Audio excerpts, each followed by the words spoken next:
هاي እንዴት ናችሁ ሰላም አለይኩም ወራህመቱላሂ ወበረካቱ ያ ጀማዓ እንዴት ናችሁ እኔ ጋር ሁሉ ሰላም ነው አልহামዱሊላህ ዛሬውን ነገር አሰብኩ ማለት ነው ከዛ ለምን ቪዲዮ አልሰራም ብዬ መጣሁ አሁን ምነግራችሁ 8 ነገራቶች ማለት ነው ህይወታችሁ ውስጥ ካለ እመኑኝ በቃ ያኔ ስኬታማ ትሆናላችሁ በቃ ያኔ ስኬታማ ትሆናላችሁ ስላችሁ በቃ በህይወታችሁ ምንም ነገር ማድረግ እንደምትችሉ ያኔ እርግጠኛ ትሆናላችሁ ማለት ነው አንደኛውና የመጀመሪያው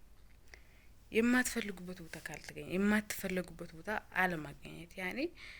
የናንተ የማይመጡናችሁ ቦታ ሊሆን ይችላል ያን ለማትፈልጉት ቦታ ሊሆን ይችላልና አለማግኘት በቃ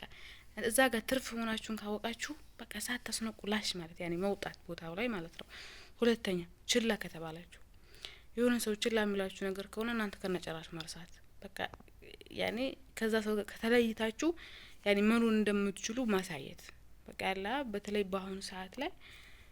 አለ ብዙ ነገር ሊመጣ ምናምን ይችላል ግን በቃ ችላ ስትባሉ እናንተ ደግሞ ከነጭራሹ ርሷቸው በቃ ጫዋታ መቀየር ማለት ነው ሶስተኛ የወደፊት ልጆቻችሁ ምሳሌ ከዚህ በኋላ ህይወት አለ ህይወት ያኔ ልጆች ይመጣሉ ምናምን በቃ እንደፈ ጥሩ ልጆች እንዲሆንላችሁ የእናንተን ስም ማስጠራት ከፈለጋችሁ በቃ በሰላም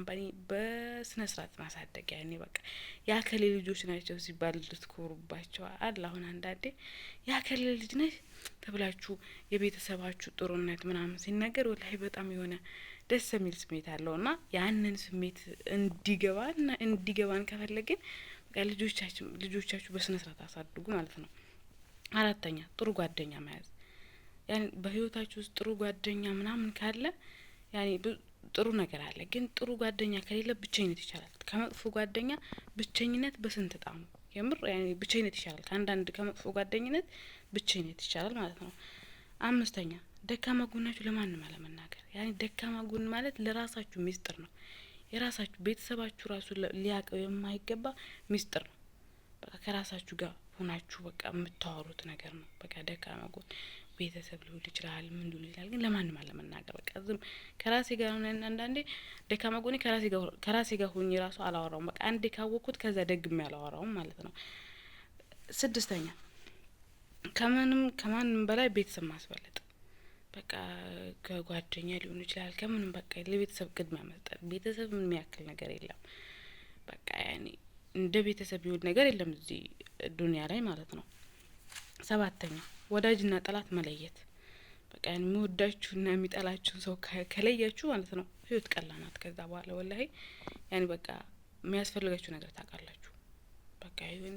በዚህ ሰዓት እኮ የሚወደና የሚጠላልን መለየት ይከብዳል ግን በቃ እንደምንም ብለን ሁለቱ ከለየን ቀላል ነው በቃ አላ